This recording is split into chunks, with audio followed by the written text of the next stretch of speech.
रांची में इस प्रांगण में 1 वर्ष पूर्व हम लोगों ने पहला कार्यक्रम किया था। शिव चर्चा का ये दूसरा कार्यक्रम इस प्रांगण में। आपको मालूम है कि इस आयोजन का, इस कार्यक्रम का मकसद क्या है।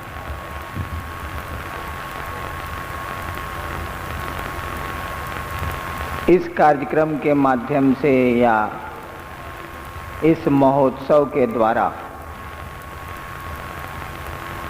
एक ही बात हम लोग सुनाना और समझाना आपको चाहते हैं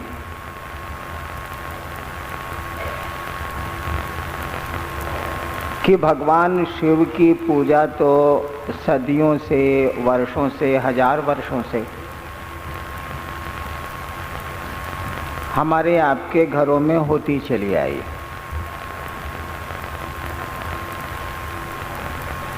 शिव को हमारे यहाँ, हमारे देश में, भारतीय भूखंड में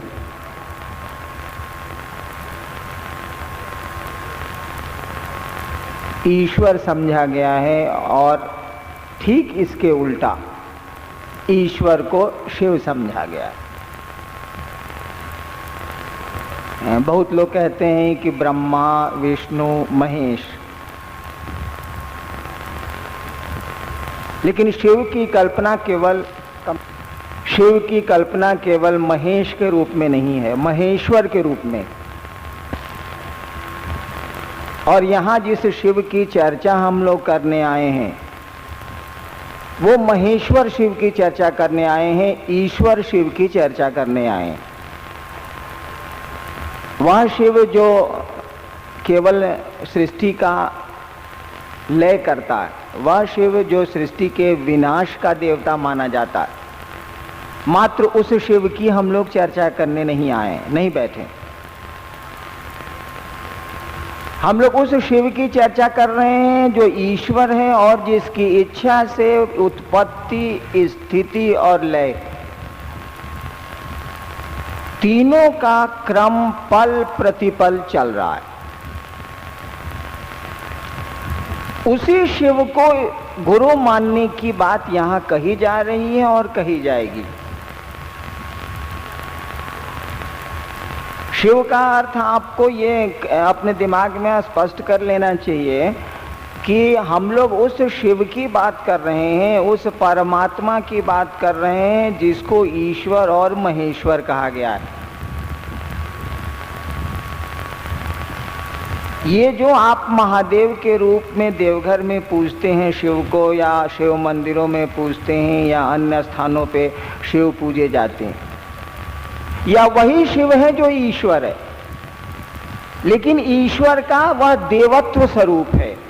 ईश्वर में तो सब कुछ।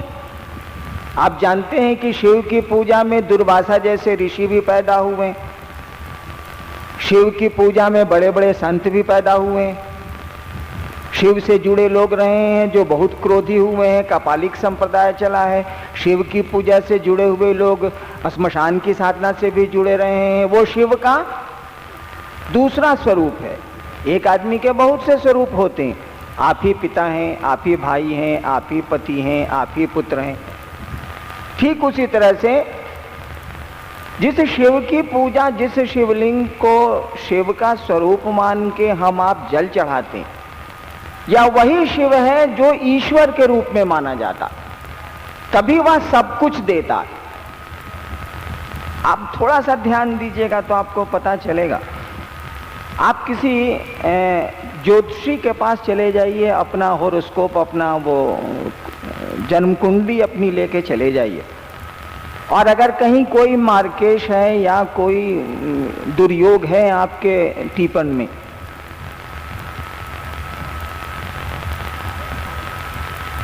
तो भारतवर्ष का कोई ज्योतिषी आपको शिव की पूजा बता देगा। वो कहेगा कि या तो आप रुद्राभिषेक करा लीजिए, या पार्थिव शिवलिंग का पूजन कर लीजिए, या महामृत्युंजय का जप करा लीजिए, या ओम नमः शिवाय या नमः शिवाय का जप करिए, शिव की पूजा करिए। किसी दूसरे देवता या देवी के पास हमको आपको वो नहीं भेजता।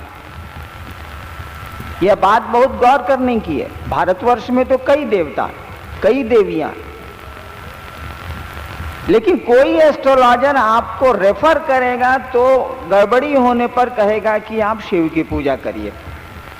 That is the final. उसके ऊपर वो नहीं जा सकता है, वहीं जाके ठहर जाएगा। ज्योतिषी भी कहेगा कि भाई महामृत्युंजय करा लीजिए, वो रुद्राभिषेक करा लीजिए, पार्थिव शिवलिंग का पूजन कर लीजिए, पंडित जी को बुला के ओम नमः शिवाय का जप कराइए, मार्केट चलेगा। वह क्यों नहीं दूसरे देवताओं और देवियों को आपको रेफर करता है, आपको कहता है कि उसकी पूजा करिए, काम चलेगा। छोटे मोटे मामले में तो रेफर कर देगा कि राहु की पूजा कीजिए, शनि की पूजा कीजिए, दान दीजिए, ये अंगूठी पहन लीजिए, वो कर लीजिए, वो कर लीजिए। लेकिन काल सर्प योग आ गया है, बड़े दुर्योग आ गए हैं हमारे आपके होरोस्कोप में, तो कहेगा शिव की पूजा कर लीजिए। क्यों ऐसा करता है वो?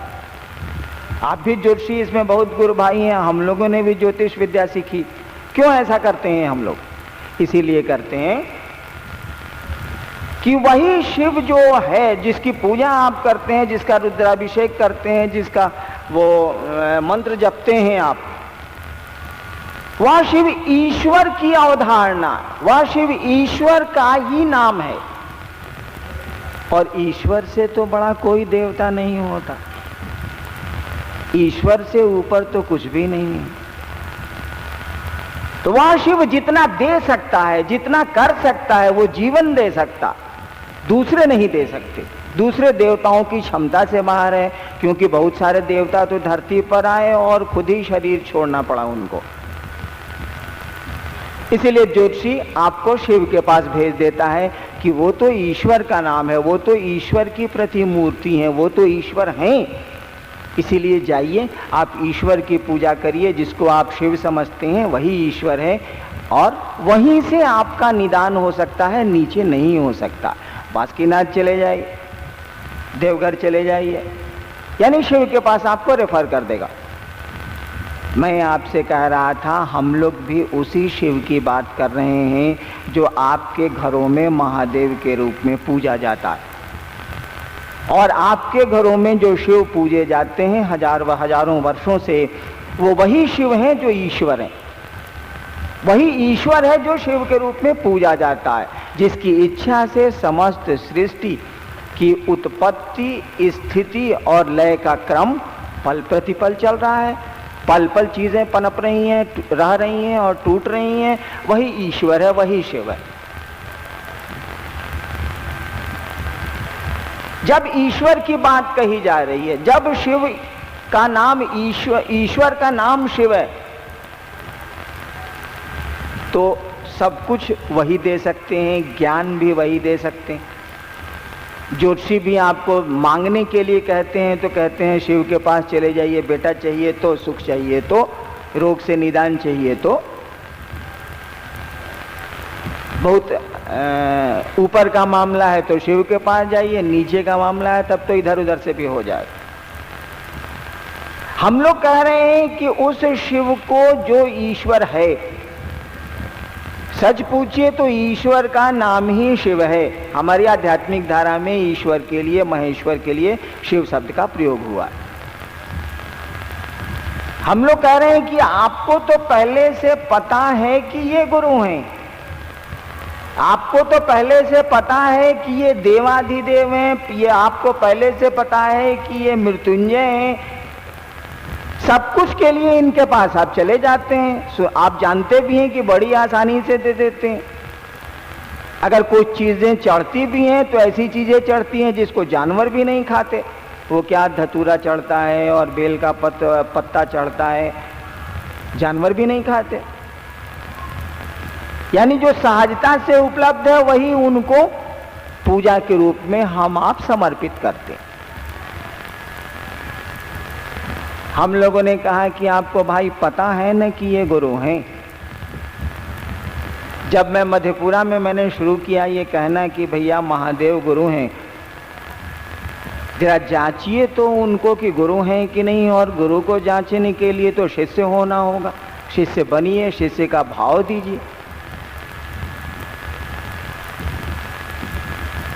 तो वो तो मिथिलांचल है, हमारे बड़े भाई बैठे हैं वहीं, हम लोग दोनों मैजिस्ट्रेट थे, रोहतगी साहब भी बैठे हैं, ये भी वहाँ सेकंड ऑफिसर थे और मैं भी मैजिस्ट्रेट था। तो लोग कहते थे कि जाने ही थी सर, महादेव तो गुरु छबे करथिन। लोग कहते थे मैथिली में कि जानते हैं महादेव तो गुरु हैं। जानते तो हम हैं कि एचईसी में एक विद्यालय है, बंगला उच्च विद्यालय, लेकिन न कभी बच्चे को पढ़ने के लिए भेजा, न खुद पढ़े। जब सबसे बढ़िया विद्यालय है आप जानते हैं और फीस भी नहीं लगती है, तो क्यों नहीं पढ़ते हैं भाई साहब? बच्चे को क्यों नहीं भेजते हैं पढ़ने के लिए? हम लोगों ने बस यही काम किया। हम लोगों ने कहा कि आपको पता है ना कि शिव गुरु सबसे बड़े गुरु हैं, वो ईश्वर ही हैं, उनसे बड़ा गुरु हो ही नहीं सकता।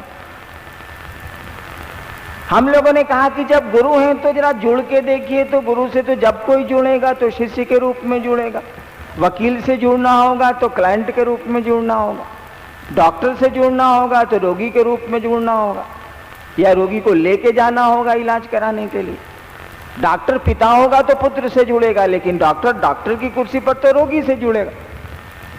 शिक्षक की भी वही स्थिति है। शिक्षक जब भी जुड़ेगा तो अपने विद्यार्थी से जुड़ेगा, पिता होगा तो अपने पुत्र से जुड़ेगा।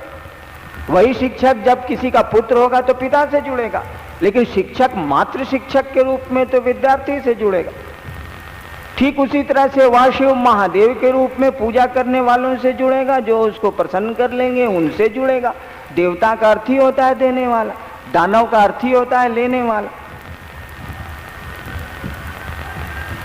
तो गुरु के रूप में जुड़ने के लिए तो शिष्य के रूप में जुड़ना होगा, गुरु से जुड़ने के लिए शिष्य होना होगा। हम लोगों ने कहा पुट टू टेस्ट, जज बाय रिजल्ट्स। जांच लीजिए क्या लगता है आपका। और अभी हमारे रांची के वीरेंद्र भाई कह रहे थे ना कि किसी से रिश्ता बनाना है तो मान लीजिए। बाप को आप बाप मानते हैं तो वो पिता है, भाई को भाई मानते हैं तो वो भाई है। दुश्मन को किसी को दुश्मन मान लीजिएगा और भूलिएगा नहीं तो दुश्मनी चलती चली जाएगी। मित्र मान लीजिएगा, भूलिएगा नहीं तो मित्रता बढ़ती चली जाएगी। गुरु मान लीजिएगा, भूलिएगा नहीं तो गुरु अगर साला बेईमान नहीं है तो अपना काम करेगा, आपको पढ़ाएगा। वो भी शिक्षक के मामले में भी वही है।